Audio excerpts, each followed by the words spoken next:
저는 오늘 마태복음 7장과 갈라디아서 6장 말씀에 의지해서 사람은 거짓말을 해도 열매는 거짓말을 하지 않는다라는 주제로 함께 은혜를 나누고자 합니다. 다 같이 한번 읽어볼까요? 시작. 사람은 거짓말을 해도 열매는 거짓말을 하지 않는다. 이게 무슨 의미일까요? 사람은 거짓말해도 열매는 거짓말하지 않는다. 사람은 자기의 행위, 자기의 어떤 삶의 결과를 그럴듯한 말과 어떤 그 표현으로 포장을 할 수가 있죠. 화장의 수준을 넘어서 분장까지도 할 수 있습니다. 근데 그 삶의 열매로서 나타나는 그 결과를 어떻게 아무리 포장한다 할지라도 바뀌지가 않는 거예요. 그래서 총희상 목사님께서 말씀하시는 것처럼 결과는 과정을 대변할 수 있어도 과정은 결과를 대변할 수 없다라고 하는 말이 바로 거기에서 나오죠. 여러분들이 분명히 기억해야 할 것이 있습니다. 그것은 뭐냐? 내 삶의 열매, 그것은 거짓말을 하지 못한다는 거예요. 오늘 나의 모습은 어제 선택의 결과인 겁니다. 오늘 내가 무엇을 선택했느냐에 따라서 내일의 삶의 결과가 달라질 걸 믿는 사람만 박수며 하나님께 영광 돌리시기 바랍니다. 오늘 성경은 우리에게 질문을 던집니다. 너가 좋은 열매를 거두고 싶으냐? 그러면 좋은 열매를 거두기 위한 절대 조건은 무엇이냐? 거기에 대해서 성경은 우리에게 분명하게 그 답을 우리에게 제시해주고 있죠. 그것은 바로 넌 좋은 나무가 되라. 결국 실력을 키워라 라고 하는 의미인 겁니다. 오늘 7장 17절의 말씀을 다시 한번 읽겠습니다. 시작. 이와 같이 좋은 나무마다 아름다운 열매를 맺고 못된 나무가 나쁜 열매를 맺나니. 어떤 나무가 좋은 나무인가? 어떤 나무가 좋은 나무인가? 좋은 열매를 맺어야 좋은 나무죠. 내 삶에 좋은 열매를 맺고 싶으면 내가 좋은 나무가 되면 되는 거예요. 이 좋은 나무가 되어지길 원해서 또 이 사회와 또 성경이 우리에게 갖춰야 될 실력 4가지 조건을 이야기하는데 그것은 뭐냐? 좋은 나무가 되어지기 위하여 너희들이 갖춰야 될 그 실력이라고 하는 것, 지성을 갖춰라, 또 인성을 갖춰라, 건강하라, 마지막으로 영성을 갖춰라. 좋은 나무가 되어야 좋은 열매를 거둘 수 있다. 내가 그러면 어떤 좋은 나무가 되어야 되느냐? 다른 잡다한 것들 다 중요하겠지만 성경이 우리에게 특별히 당부하고 있는 것이 바로 이 4가지 조건입니다. 이 세상에서 살아남고 살아남을 뿐만 아니라 이 세상을 지배하고 정복하고 다스려가고 하나님이 기뻐하시는 하나님의 나라를 이루어가기 위하여 첫 번째로 키워야 될 실력은 바로 지성이라고 하는 거죠. 나만이 가질 수 있는 결정구를 소유하라고 하는 겁니다. MLB 역사상 가장 위대한 선수, 많은 선수들이 있지만 그 중에 뉴욕 양키즈의 마리아노 리베라라고 하는 이 투수는 정말 많은 사람들이 이 MLB를 기억하는 사람들은 다 기억하고 있는 투수입니다. 가장 위대했던 마무리 투수 마리아노 리베라. 그가 2019년 명예의 전당에 헌액될 때 그때까지도 없었고 지금도 없고 유일하고 최초의 사건이 벌어집니다. 그것은 바로 모든 사람, 그 사람을 과연 명예의 전당에 헌액할 수 있느냐, 그만큼 실력과 인성과 모든 것들을 갖추었느냐라고 투표를 했을 때 만장일치로 그를 선택했다는 거예요. 그는 실제적으로 매우 뚜렷한 족적을 남겼어요.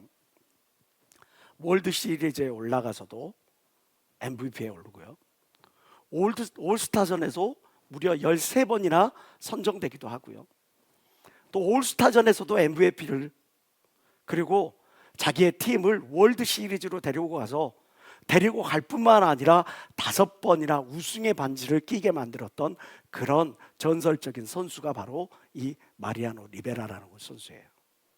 그런데 이 선수가 그토록 뛰어났던, 모든 사람들의 뇌리에 그대로 박혔던 가장 결정적인 이유가 있어요. 그것은 뭐냐? 그가 던질 줄 알았던 유일한 그 공이 커터라고 하는 공이었다는 거예요. 모든 선수들이 타석에 설 때 이 리베라가 커터라는 공을 던질 줄 다 알고서, 그런데 그 공을 제대로 맞받아 치지는 못하는 거예요. 이 친구가 커터라는 그 구종을 가지고 승부를 걸어올 거를 알면서도 제대로 배트를 대지 못하니까 번번이 경기에서 지고 마는 거죠. 그에게 있어서 이 커터라고 하는 것, 이것은 승부를 결정짓는 결정구였죠. 그의 결정구 그 하나 때문에 그의 존재 가치가 높아져 가는 겁니다. 여러분들이 지금 속한 사회에서, 회사에서, 또 교회에서 올리원이라고 하는 그런 존재, 존경받는 그런 존재가 되려 한다면 여러분 또한 전문성을 길러야 합니다. 누군가가, 직장 상사가, 직장 동료가, 그 누군가가 여러분들을 함부로 대한다는 것은, 바꿔 말한다면 그 사람의 인격이 문제가 있음도 분명하지만 내 자신이 그 분야에서 뚜렷한 전문성을 갖지 못했기 때문에 마구 대할 수 있는, 함부로 대할 수 있는 그런 존재가 되지 않았는가. 우리 스스로도 우리 스스로를 생각해 봐야 된다는 거죠. 린치핀 이야기를 많이 하죠. 마차의 차축과 마차의 이 바퀴를 연결하는 가장 중요한 이 핀이에요. 사실 그렇게 뭐 어떤 큰 특수한 장치가 있는 게 아니에요.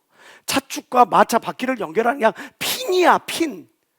근데 그 핀 하나가 없음으로 인해서 마차는 그냥 가다가 거꾸러지고 마는 것처럼, 내 자신이 내가 속한 어떤 팀이나 회사나 교회나 가정에서 대체 불가능한 어떤 실력을 갖추고 있다면 그것으로 인해 그 사람은 하나님께 영광을 돌릴 수가 있는 겁니다. 잠언 1장 5절은 우리에게 이야기를 하고 있죠. 지혜 있는 자는 듣고 학식을 더할 것이요 명철한 자는 모략을 얻을 것이라.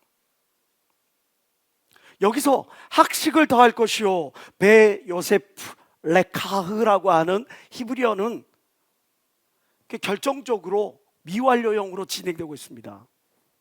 요세프라고 하는 말, 더하다고 하는 말은 덧붙이다, 계속 증가시키다, 그런 의미가 있는데 이게 미완료야. 완료되지 않아. 다시 말해서 지혜로운 사람은 어떤 사람이냐?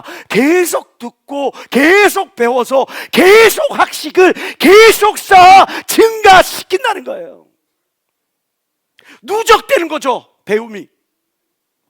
그 배움을 반복시키는 거죠. 그러므로 인해서 지속시켜서 결정구를 소유한 대체 불가능한 그런 존재가 된다는 거죠. 성경은 바로 여러분들에게 그런 존재가 되라고 이야기를 하고 있는 겁니다.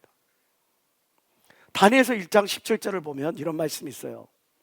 하나님이 이 네 소년에게, 다니엘과 세 친구에게 지식을 주시며 모든 학문과 재주의 명철을 주셨고 다니엘은 또 모든 이상과 몽절을 깨달아 알더라. 이 말씀 오해하시면 안 돼요. 하나님께서 지식을 주셨으니까 그들은 가만히 앉았는데 띠리리리리리리 해가지고 지식이 확 들어오고, 예전에 그런 일이 있었어요.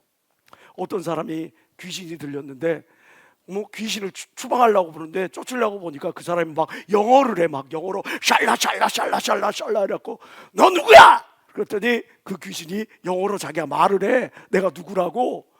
그걸 보고 있던 다른 신학생이 저한테 나도 영어 귀신 하나 들어왔으면 좋겠다. 안 돼요, 안 돼. 그거는 안 돼. 있을 수가 없다고. 하나님이 그에게, 내 친구에게, 다니엘과 세 친구에게 지식을 주겠다 그래가지고 그냥 지식이 그 머릿속에 그냥 때려 박히는 그런 게 아니야. 자기가 노력하고 자기가 최선을 다하고 자기가 책을 파고 연구한 결과로 얻어진 걸 믿는 사람만 박수며 하나님께 얻으시기 바랍니다.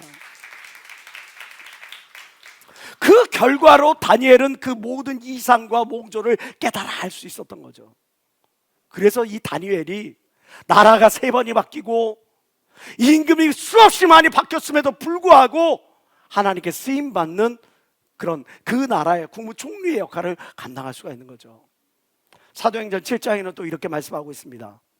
모세가 애굽 사람의 모든 학소를 배워서 그 말과 행사가 능하더라.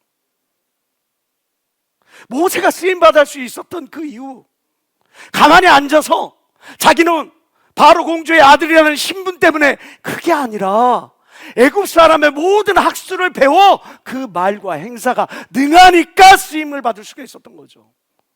예수님은 어떻게 하셨습니까?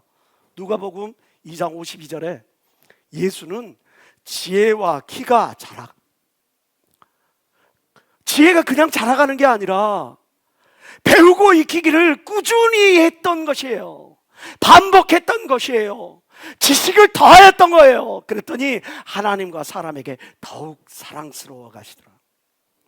성경이 오늘날 우리에게 이야기하는 바는 뭡니까? 하나님도 갖춘 사람을 쓰신다는 거예요. 내가 지성을 갖추어야 하나님이 그 갖춘 것을 보고 쓰시는 거죠. 성경의 기자들 중에 가장 많은 책을 썼던 사람이 사도 바울입니다. 왜 하나님은 사도 바울을 통해서 그렇게 많은 성경을 쓰게 않느냐? 그가 배움이 바탕되었기 때문인 걸 믿는 사람만 박수며 하나님께 올리시기 바랍니다. 조기상 목사님께서 말씀하시죠. 다 같이 한번 읽어볼까요? 시작. 배움에 투자하는 것은 낭비가 아니다. 미래를 위한 확실한 보험이다. 실력은 내 삶의 확실한 보험이다. 여러분들에게 지금 당장 돈을 모으는 것보다, 지금 당장 무언가를 하는 것보다 배움에 투자하라, 배움에 투자하라 강조하셨던 이유가 바로 미래를 준비하게 하기 위함이에요. 하나님도 준비된 자를 쓰는 걸 믿는 사람만 다시 한번 뜨겁게 박수며 하나님께 원을 주시고 지성을 갖추시길 주의 이름으로 축원합니다. 하나님의 사람인 우리, 이 땅을 지배하고 정복하고 다스려가기 위하여 좋은 열매를 거두기 위하여 좋은 나무가 되어야 할 텐데, 그 좋은 나무가 되어야 할 두 번째 조건을 성경은 이야기를 합니다. 인성을 갖춰라. 평판도 실력이라. 2008년도에 전 세계적으로 금융위기가 닥쳤어요. 그래서 많은 기라성 같은 그 기업들이 무너지고 위기를 겪었습니다. 스타벅스도 마찬가지로 그때 큰 위기를 겪었습니다. 그런데 이 스타벅스는 다른 기업들에 비해서 너무나 빨리 이 금융위기를 극복하고 회복시켰어요. 오히려 더 성장시킵니다. 그 이유는 바로 고객들이 위기에 빠진 회사를 살렸기 때문이에요. 스타벅스라는 회사가 위기를 겪었다고 하니까 그 고객들이 하나의 웹사이트를 만들어 가지고 거기에서 아이디어를 모읍니다. 아, 내가 좋아하는 이 스타벅스 살리려면 어떻게 해야 됐지? 그래가지고 고객들이 아이디어를 모으는데 얼마만큼의 아이디어가 모였냐면 9만 3천여 개의 아이디어가 모여가지고 그 아이디어를 그 경영에 반영을 했더니 위기를 극복해냈던 거예요. 우리가 잘 아는 것처럼 저 스타벅스의 하워드 슐츠라고 하는 사람은 독특한 경영 방법으로 많은 사람들의 뇌리에 자리 잡혀 있죠.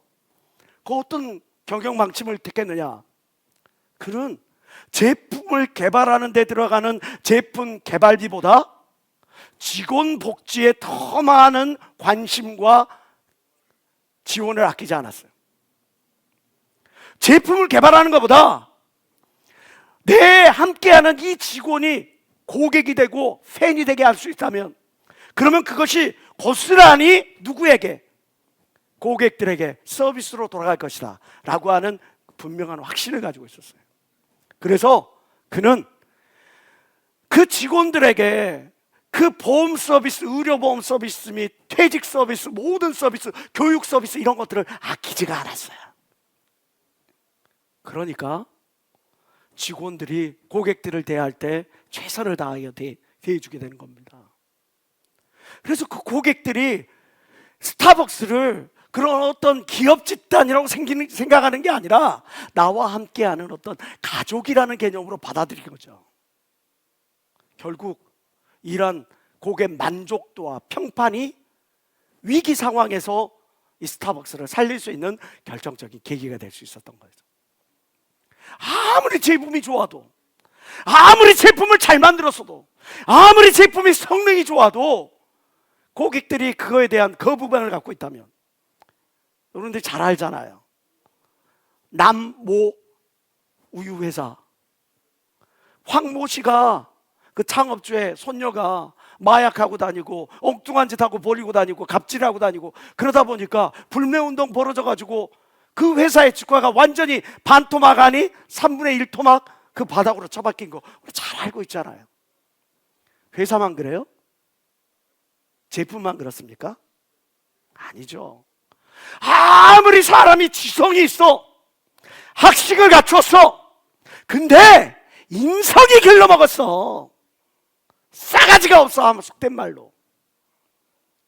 그 말이 거칠어. 사람의 낯이 아주 표독스러워. 그러면 그 상품이 팔려나가지가 않죠. 제가 지교회 나갈 때 총희사 목사님께서 저에게 해주신 말씀이 이 말씀이에요. 현명아, 제 아무리 항공모함이라도 물이 성을 내면 뒤집어진다. 전 처음에 그 말이 뭔 뜻인지 잘 몰랐어요. 항공모함이라도 물이 성을 내면 뒤집어진다. 신뢰를 구축하라는 거예요. 신뢰가 없으면 내가 아무리 제대로 된 실력을 갖췄다 하더라도 뒤집어지고 어떻게 할 수가 없다는 거죠. 조기장 목사님 하시는 말씀이 이런 말씀이 있습니다. 다 같이 한번 읽어볼까요? 발이 넓어도 시작. 발이 넓어도 머물 곳 없다면 덕이 없음을 알아. 내가 아무리 많은 일을 하고 다녀도 내가 어려울 때, 결정적인 순간에, 위기의 순간에 내가 도움을 청할 사람이 없어. 그래서 내가 덕이 없기 때문이에요. 내가 멋들어지게 무대 위에서 무언가를 했어도 사람들의 박수를 받고 오는데 무대 밑에 내려와 보니까 사람들이 뒷말을 하고 손가락질하고 있다면 내게 덕이 없기 때문이에요. 이 세상에 가장 얻기 힘든 게 뭔지 아십니까? 사람의 마음이에요. 근데 가장 잃기 쉬운 것도 또한 사람의 마음이에요. 근데 내가 내 인성 관리를 못해가지고 사람의 마음을 어렵게 모아온 그 사람의 마음을 자꾸 잃어버린다면 그것처럼 어리석은 것이 어디 있겠습니까? 잠언 11장 4절은 말합니다. 재물은 진노하는 날에, 심판의 날에, 결정적일 때 너한테 무익해. 그러나 의리는 죽음을 면케하느니라. 잠언 22장 11절 다 같이 읽어볼게요. 시작. 마음의 정결을 사모하는 자의 입술에는 덕이 있으므로 임금이 그의 친구가 되느니라. 입술에 덕이 있는 사람은 임금이 여러분들의 친구가 되어준다는 거죠. 주위 사람이 떠나간다면 왜 떠나가든지 내 자신을 돌이켜볼 줄 아는 사람이 진실로 하나님의 사람인 걸 믿는 사람만 봤으면 하나님께 원하시기 바라요. 그래서 로마서 12장 17절과 18절에 사도 바울은 우리에게 이렇게 고면해주고 있습니다. 아무에게도 악으로 악을 갚지 말아라. 누가 너희들에게 악을 복수할 수 있지요. 받아칠 수 있지요. 그러나 내가 복수하고 받아치는 순간에 결국은 그것 때문에 내가 끌려가 그 삶을 계속 반복하게 돼. 악으로 악을 갚지 말고 모든 사람 앞에서 선을 도모해라. 오죽하면 성경에 왼뺨을 맞았으면 오른밤 대랴, 맞나? 반대난가? 오른밤이야 왼밤이야, 아무튼 한쪽 뺨 맞았으면 한쪽 뺨을 대라. 그 여러분들 조심해야 돼요. 한쪽 방 맞았다고 더 때려봐, 더 때려봐. 그러면 맞아 뒤집니다. 그러라는 말이 아닌가 여러분들이 잘 아시죠? 감정을 격동시키고 격발시키라는 그런 의미가 아니라 악으로 악을 갚지 말고 선한 일을 도모하라. 18절 다 같이 시작. 할 수 있거든 너희로서는 모든 사람으로 더불어 평화하라. 둥글게 둥글게 지내는 거예요. 즐겁게 즐겁게 지내는 거예요. 악은 단호하게 끊어버려야 되겠지만 악이 아닌 이상은 둥글게 둥글게 지내는 거예요. 여러분 제발 제 인성이 글렀어, 쟨 사람이 아니야, 그런 소리를 듣지 않기를 주의 이름으로 축원합니다. 좋은 나무가 좋은 열매를 맺죠. 좋은 나무가 되어야 내가 실력을 갖춰야 좋은 열매를 거두는데, 우리가 간과하기는 쉬우나 그러나 결정적일 수밖에 없는 또 하나의 조건이 있어요. 그것이 뭐냐? 건강이라고 하는 거죠. 건강.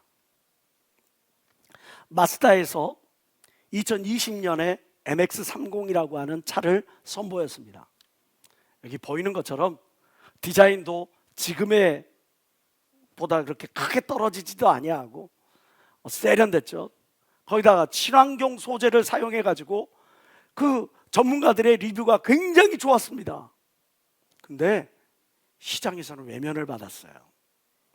이렇게 뛰어난 디자인과 뛰어난 어떤 소재들을 가지고 있었는데 왜 이 차는 시장에서 외면을 받았느냐? 배터리가 약해. 이 차가 전기차인데 배터리가 불과 200km밖에 안 가. 그것도 이게 추운 날이나 막 과속을 하거나 아니면 이 도심지를 갈 때는 이 배터리 성능이 그 절반 이하로 떨어져. 그러니까 시장에서 도태되는 거죠. 아무리 아름답게 치장을 해도, 아무리 그 안에 최첨단 기술을 때려 박아놨어도 이게 오래가지 못해. 성능이 제한적이야. 그러니까 시장에서 퇴출되고 마는 거죠. 우리가 잘 아는 것처럼 사슬의 강도는 가장 약한 고리가 좌우합니다. 아무리 다른 것이 다 튼튼해도 그 하나가, 그 고리 하나가 그 약하면 그 사슬은 의미가 없는 거예요. 제가 경기교를 담당할 때 정말 어렵게 해서 성전을 채우고 넓히고 이제 성전 안에서 더 이상 예배 드릴 수가 없어서 밖에 나가가지고 주민센터를 들여서 빌려가지고 거기서 예배를 드리는 그 기쁨까지 만끽했어요. 막 성도들이 기쁨 가운데 예배를 드리고 너무너무 좋았어. 근데 그렇게 예배 드리고 난 다음에 저는 바로 목회 일선에서 물러나야 했어요. 무려 2년 동안이나. 여러분들이 잘 아는 것처럼 2024년에 저 장 터져가지고 이거 잘라내고 그래가지고 거의 3개월 동안 목회 활동도 못하고, 목사님 뵙고 싶고 여러분들이 보고 싶어서 예배 드리러 왔는데 총이상 목사님 넌 왜 왔어? 이야기하시는데 그냥 섭섭함이 조금 올라올까 말까. 그래가지고 자기 다시 집으로 돌아간 일도 여러분들 다 보셨잖아요. 저한테 가장 약한 연결고리가 바로 건강이었어요. 배터리가 약하니까 시장에서 외면받는 것처럼 건강을 잃으니까 내가 가장 사랑하고 내가 가장 소중하게 여겼던 그 자리를, 그 위치를 내가 감당을 못하고 밀려날 수밖에 없었던 거죠. 여러분 또한 마찬가지예요. 나는 건강해, 자신의, 저 20대 때는 사일을 꼬박 날을 새고 일을 했습니다. 힘들지 않았어요. 3일 금식은 정말 밥 먹듯이 하고 일주일 금식은 밥 먹듯이 막 했습니다. 끄떡 없었어요. 근데 관리를 하지 못했어요. 그것이 계속 누적이 되는 겁니다. 어떤 사람이 길을 걷다가 갑자기 더 이상 통증 때문에 걷지를 못하고 정형외과를 가봤더니 이 발등이 피로골절이라 그래가지고 여기 발등이 또 발가락이 부러진 사람들, 여러분들 그런 이야기 들어보셨죠? 나도 모르게 내 체중을 받치는 그것들을 감당하지 못하니까 이 뼈가 뚝뚝 부러지는 거예요. 피로골절이 발생하는 거예요. 나도 모르게 인생에서 똑 부러져 나가는 거예요. 왜? 관리하지 못하니까. 100세 시대라고 하죠. 우리 모두가 하나님의 사명을 맡은 자라고 하죠. 그러면 건강은 선택이 아니라 필수인 거죠. 여러분의 건강 관리를 위해서 매일매일 운동을 하고 계십니까? 여러분들 건강 관리를 위해서 매일매일 식단 관리하고 있습니까? 어느 날 유승현 간사님이 저한테 그 이야기를 해요. 우와, 목사님 어떻게 목사님에게 해로운 것만 그렇게 골라서 드세요? 목사님 뭘 좋아하냐고, 저 뭘 좋아하냐고 뭐 대접해 주려고 그랬나 봐요. 그래서 저는 햄버거 좋아하고, 그리고 스파게티 좋아하고, 라면 좋아하고, 그리고 또 뭐 있더라 막 그렇게 이야기를 하고 있으니까 어떻게 내가 싫어, 몸에 안 좋은 것만 골라서 그렇게 찹찹찹 하실 수 있냐. 그래서 선포를 했어요. 이모들에게 저 튀긴 거 못 먹게 해주세요. 저녁 기도회가 끝나고 나가면요, 저 건너편 저 노량진 수산시장 2층에 그 튀김집에서 팍 나오는 이 튀김 냄새가 환장합니다. 1층에서 그 꼬치구이 냄새가 환장하게 나옵니다. 근데 그걸 참아야 돼. 왜? 내가 그걸 먹으면 내 몸이 확인하지를 못해. 저 바깥에 나가보면 그 저녁 식사를 못하고 오시는 분들을 위해서 컵라면이라 그런 것들을 다 준비해와요. 라면 냄새가 왜 그렇게 좋은지 모르겠어요. 금식할 때 제일 생각나는 거, 먹다가 남긴 그 라면 국물. 이건 경험 안 해본 사람은 몰라. 그게 너무너무 먹고 싶은 거야. 근데 내 육체를 위해서는 끊어야지, 가려야지, 관리해야지. 그래야 건강한 삶을 영위할 수 있고 하나님이 나를 온전히 쓰실 수 있게 되는 겁니다. 프로이센의 헬무트 폰 몰트케라고 하는 유명한 장군이 있어요. 비스마르크와 더불어 저 독일 제국을 만들었던 바로 그렇게 뛰어난 명장입니다. 그가 이런 이야기를 합니다. 피로는 모든 계획을 배신한다. 여러분들이 어떤 피로에 찌들어 있다면, 여러분들이 아무리 좋은 계획을 갖고 있고, 아무리 좋은 지식을 갖고 있고, 아무리 좋은 인성을 갖고 있다 할지라도 여러분들이 갖고 있는 그 계획과 꿈을 결코 이룰 수가 없게 되는 거죠. 미국의 26대 대통령 시오더 루스벨트는 이런 이야기를 했죠. 강한 몸 없이는 강한 정신도 오래가지 못한다. 내가 몸이 건강하지가 않으면 아무리 건강한 정신을 갖고 있다 하더라도 나중에 지쳐 쓰러질 수밖에 없어요.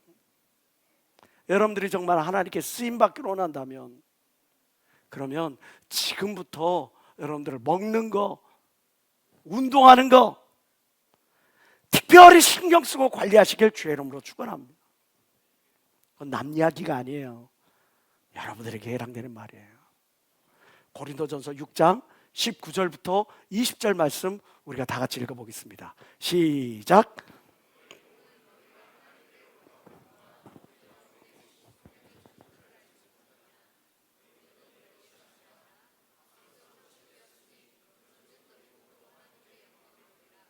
너희는 너희 것이 아니라, 이 몸은 내 것이 아니야 이제.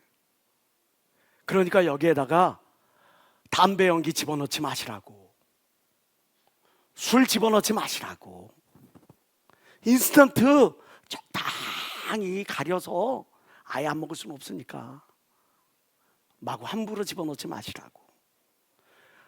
내 몸을 가지고 하나님께 영광 돌리는 저와 여러분 되시길 주의 이름으로 축원합니다.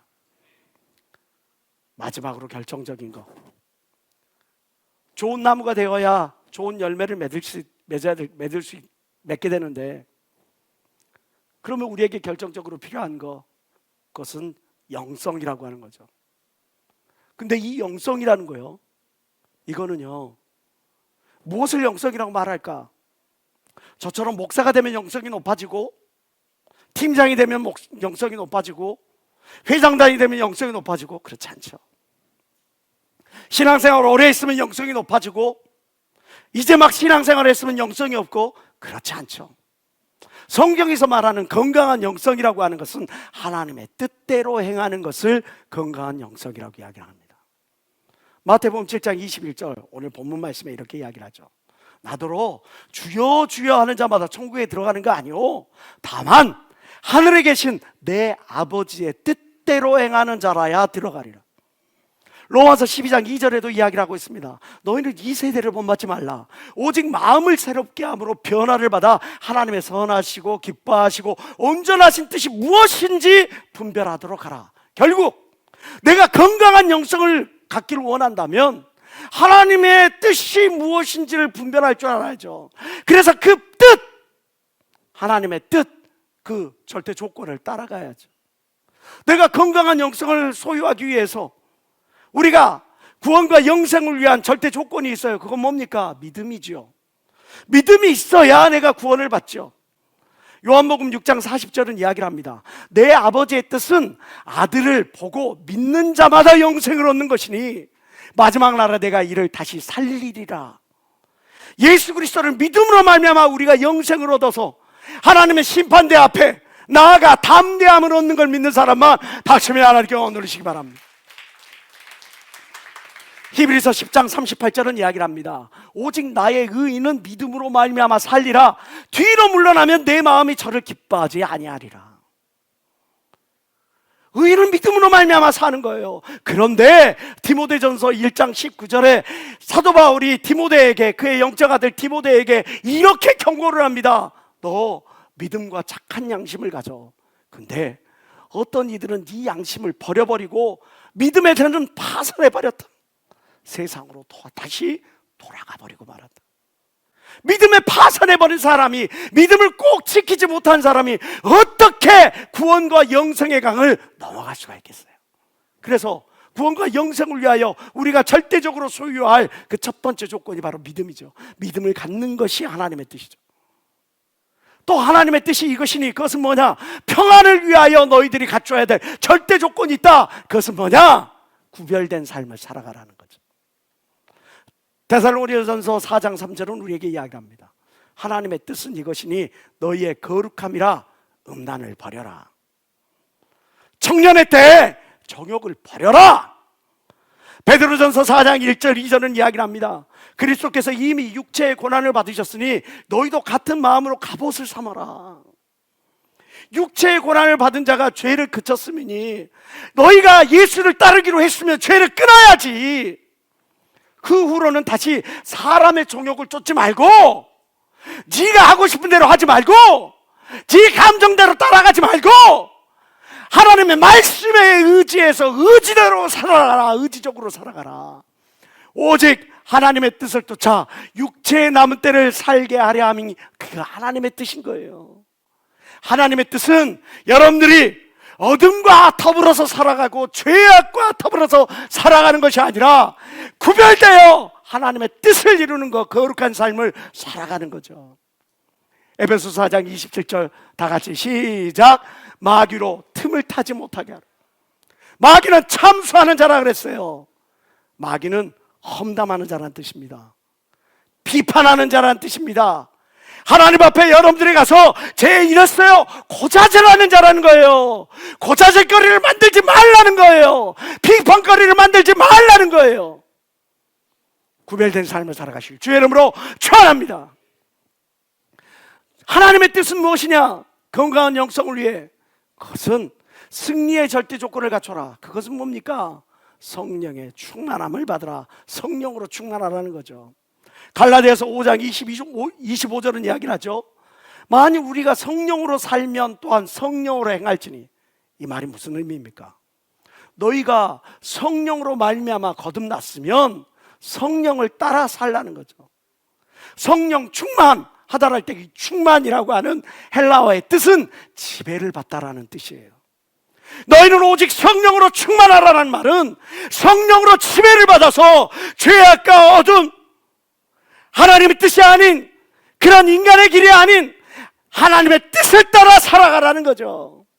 그래야 데살로니가전서 5장 16절부터 18절에 너희를 향한 하나님의 뜻을 우리에게 이야기해 주는데 그것이 무엇이냐? 잘 아는 것처럼 항상 기뻐해라, 쉬지 말고 기도해라, 범사에 감사해라. 다 같이 시작. 항상 기뻐하라, 쉬지 말고 기도하라, 범사에 감사. 이것이 바로 우리를 향한 하나님의 뜻이에요. 성령 충만하게 살아가는 것이 하나님의 뜻인 걸 믿는 사람만 박수며 하나님께 원하시기 바라요. 그러니까 기도에 나와야죠. 그러니까 예배에 나와야죠. 그러니까 하나님 말씀 봐야죠.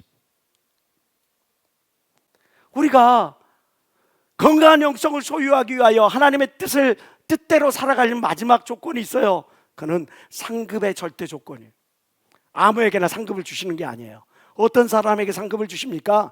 자기 십자가를 지고 하나님을 따른 사람, 자기 직분을 잘 감당한 사람, 그 사람에게 하나님께서 상급을 주신다는 거죠. 요한일서 2장에 이렇게 이야기를 합니다. 이는 세상에 있는 모든 것이 육신의 정욕과 안목의 정욕과 이생의 자랑이니 다 아버지께로 온 것이 아니에요. 육신의 정욕, 내가 하고 싶은 그 어떤 욕구들, 안목의 정욕, 내가 소유하고 싶고 바라고 있는 그 모든 것들, 이생의 자랑, 내가 성취하고 있는 성취욕, 뭔가를 이루고 싶은 정복욕, 명예욕, 이런 거 다 하나님께로 쫓아나온 것이 아니야. 세상으로 말미암아 생겨난 거야. 17절 다 같이 시작. 이 세상도 그 정욕도 지나가되 오직 하나님의 뜻을 행하는 이는 영원히 거하느니라. 너희는 이런 것들을 쫓아가지 말고 하나님의 뜻을 쫓아가라. 근데 그 하나님의 뜻에 대해서 베드로전서 2장을 통해서 5장을 통해서 이 베드로 사도가 우리에게 이야기합니다. 너희 중에 있는 하나님의 양무리를 주되 부득이함으로 하지 말고, 하나님의 일을 할 때 어쩔 수 없이 하지 말고 오직 하나님의 뜻을 쫓아 자원함으로 해라. 하나님이 우리를 향한 뜻이 뭐냐? 하나님께서 나에게 일을 맡겼을 때 그것들을 기뻐하는 마음으로, 감사하는 마음으로 하는 것이 하나님이 기뻐하시는 뜻이라는 거죠. 더러운 일을 위하여 하지 말고 이익 때문에, 그것 때문에 하지 말라는 거죠. 목사라고, 전도사라고, 회장이라고, 팀장이라고, 부장이라고 이렇게 둥가둥가 해주니까 그것 봐라고 하지 말라는 거예요. 오직 즐거운 뜻으로 해요. 나를 불러 세우시니 너무 감사합니다. 내 부족한 저에게 이런 기회 주셔서 감사합니다. 맡기운 자들에게 주장하는 자세를 하지 말라. 너 이거 해야지, 너 이거 왜 이랬어, 그런 자세로 하지 말고 단지 양무리의 본이 되라. 교육학 책에 보면 어떤 책에 첫 장에 이렇게 기록되어 있어요. 교육학 개론 중에 첫 장에 뭐라고 기록되어 있느냐? 삶으로 가르친 것만 남는다. 따라서 합시다. 시작. 삶으로 가르친 것만 남는다. 너 이렇게 해라, 저렇게 해라, 100번 소용이 없고 내가 삶으로 그 모습을 보여줄 때 그게 남는다는 거죠. 그러면 목자장인 예수가 나타나실 때 시들지 아니하는 영광의 면류관을 줄 것인데, 그것이 바로 저와 여러분들을 예비된 것을, 저와 여러분을 위하여 예비된 걸 믿는 사람만 박수며 하나님께 원하시기 바랍니다.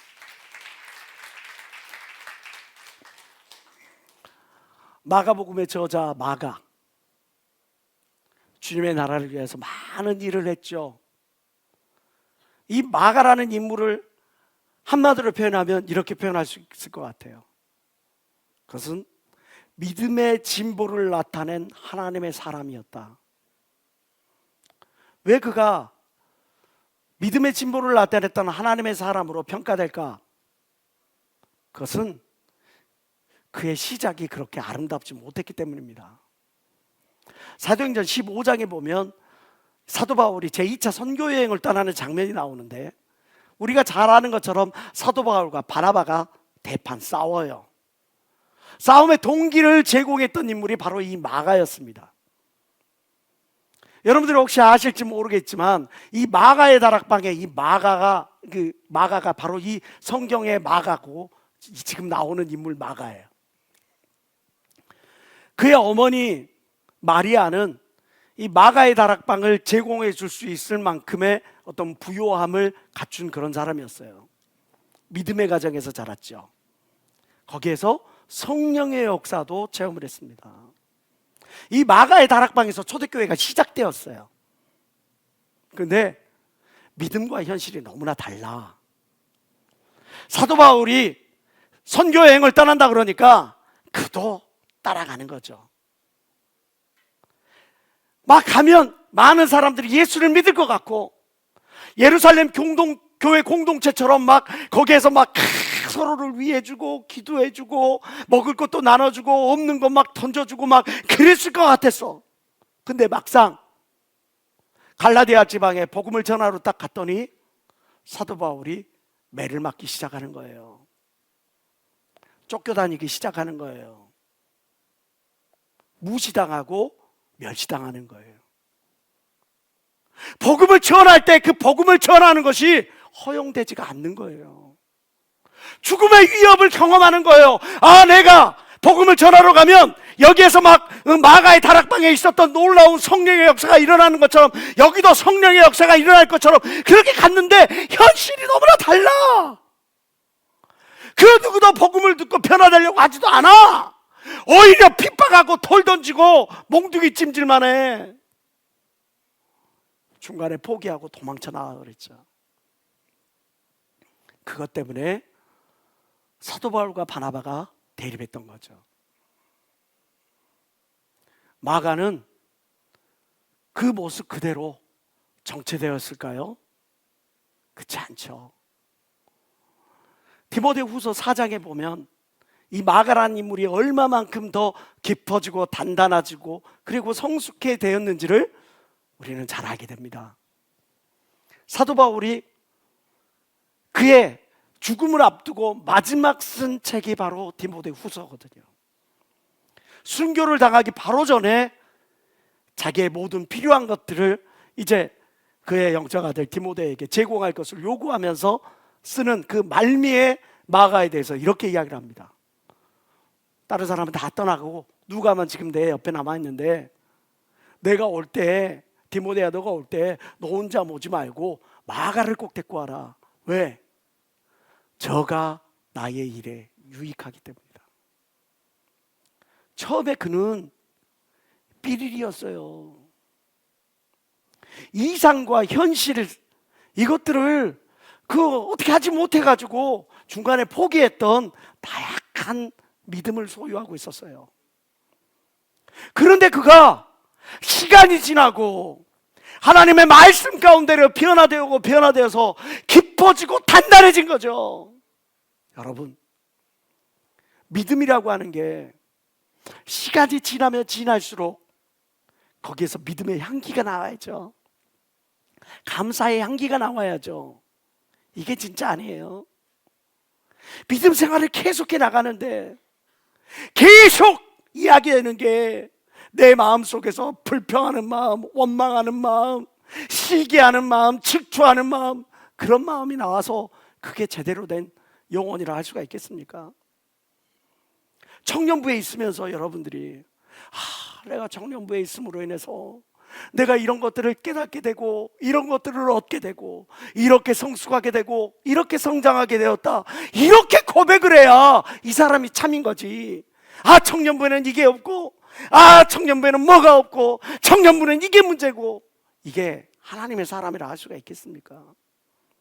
여러분들이 예수 중심교회 안에 있으면 이 교회 안에서 주어지는 모든 은혜의 말씀과 모든 성령의 역사를 보면서 여러분들이 그것들을 보면서 나도 저 믿음의 사람이 되어야겠다, 나도 저 간증의 주인공이 되어야겠다, 나도 저 총인환 목사님처럼 하나님을 열심히 사랑해봐야겠다, 그런 마음이 들어야 그게 정상인 거지.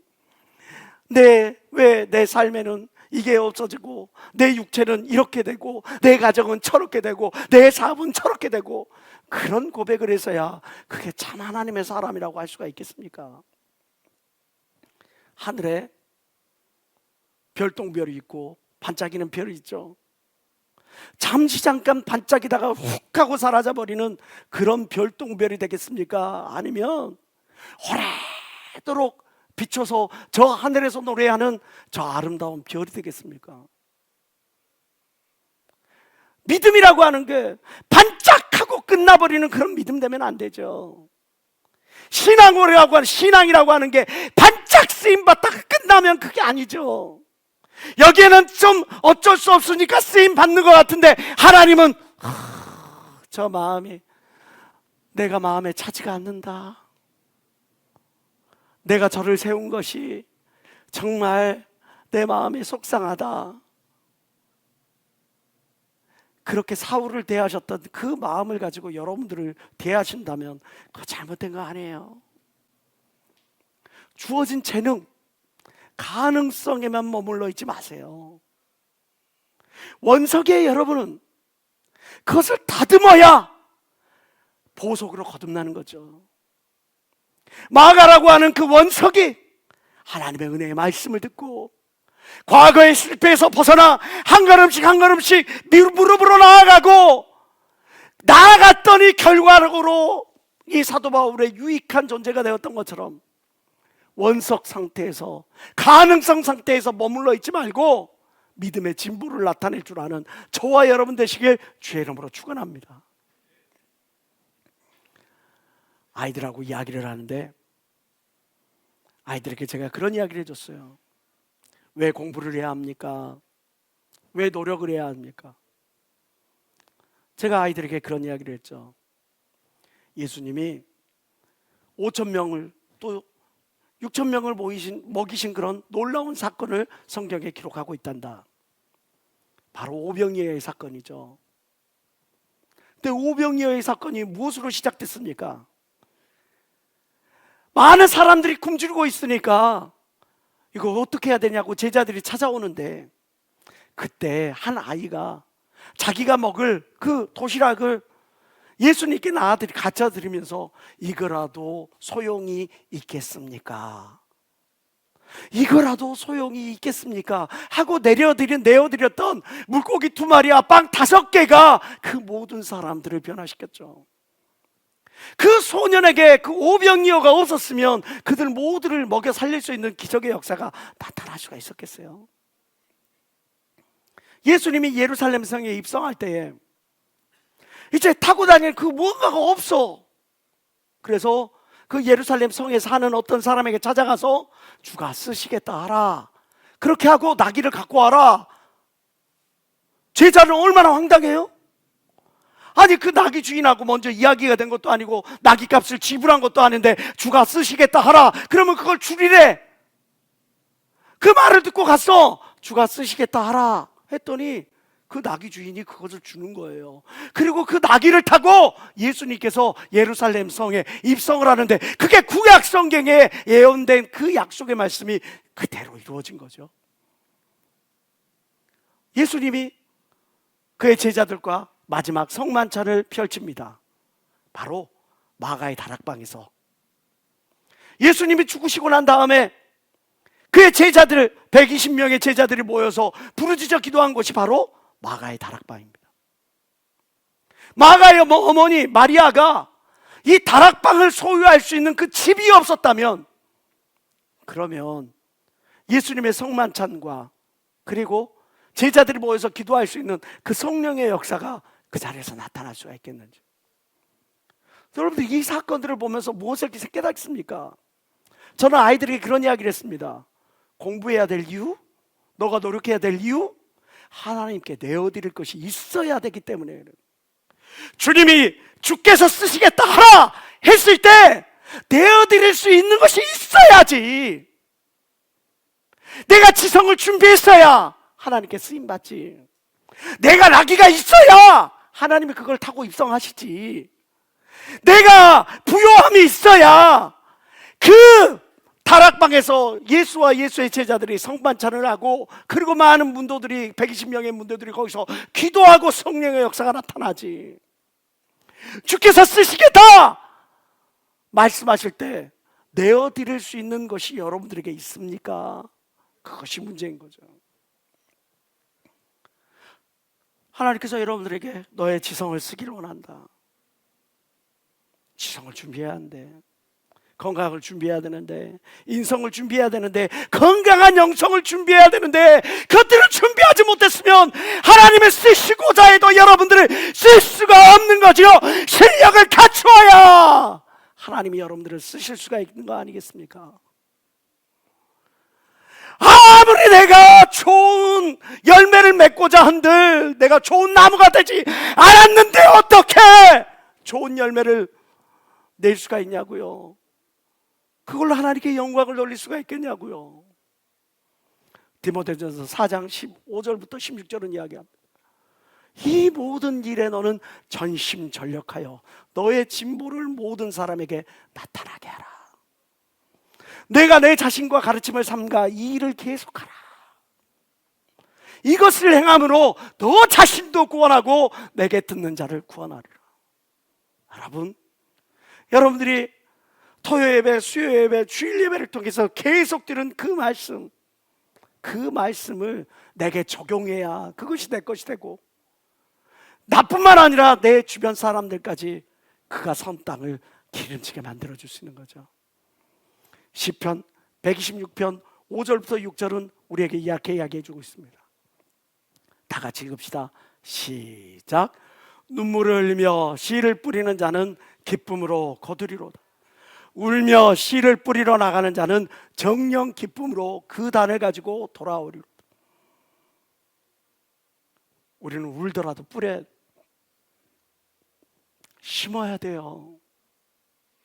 그래야 거두죠. 여러분들이 정말 지성을 갖추기 원한다면, 린치핀이 되고 독보적인 존재를, 그런 실력을 갖추기를 원한다면 부지런히 공부해야 하는 겁니다. 그냥 과거의 어느 한때의 정점에 머물러 있으면 후퇴될 수밖에 없는 거예요. 인성을 갖추기 위해서도 끊임없이 내 못된 습관, 내 못된 언어 습관, 이 모든 것들을 일기를 쓰면서 또 감사하면서 이것들을 다듬어서 만들어 나가야 되는 거예요. 하기 싫어도, 받기 추워도 건강을 위해서 억지로라도 걸어야 하는 겁니다. 나갈 수 없으면 욕실에서라도 스쿼트라도 해야 되는 겁니다. 건강한 영성을 위해서 내가 믿음을 얻으려고 하나님의 말씀, 하나님의 뜻을 따라서 내가 살려고 발버둥 쳐야 되는 거예요. 그래야 하나님이 원하실 때 내가 너를 쓰고자 한다 말씀하실 때, 주여 내가 여기 있사오니 나를 써 주옵소서 고백할 수가 있는 거죠. 시간이 없다고 말하지 마세요. 의지가 없는 겁니다. 환경이 어렵다 말하지 마세요. 의지가 없는 겁니다. 상황이 이렇다 저렇다 말하지 마세요. 하나님을 사랑하는 그 마음이 그만큼인 겁니다. 나는 하나님을 사랑합니다. 그래서 하나님께 온전히 쓰임받기를 원합니다. 하나님의 영광을 드러내기를 원합니다.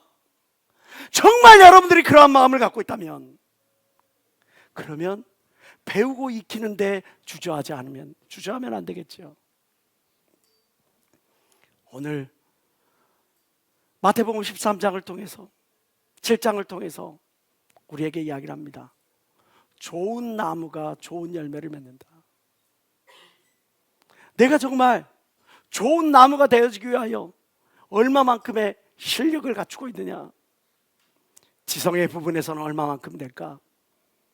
인성의 부분에서는 얼마만큼 될까? 내가 건강관계는 얼마만큼 하고 있느냐? 내가 영성은 내가 하나님의 뜻을 좇아서 얼마만큼 살아가고 있느냐?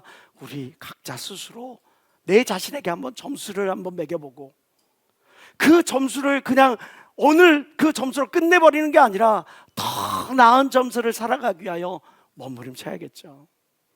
갈라디아서 6장 7절과 8절의 말씀을 읽고 마무리하겠습니다. 시작. 스스로 속이지 말라. 하나님은 만홀히 여김을 받지 아니하시리라. 사람이 무엇으로 심든지 그대로 거두리라. 자기의 육체를 위하여 심는 자는 육체로부터 썩어진 것을 거두고 성령을 위하여 심는 자는 성령으로부터 영생을 거두리라. 따라서 합시다. 사람은 거짓말을 해도 열매는 거짓말을 하지 않는다. 좋은 열매를 맺으려면 좋은 나무가 되라. 실력을 키워라. 주여 삼차가 동서로 기도합니다. 주여! 주여! 주여!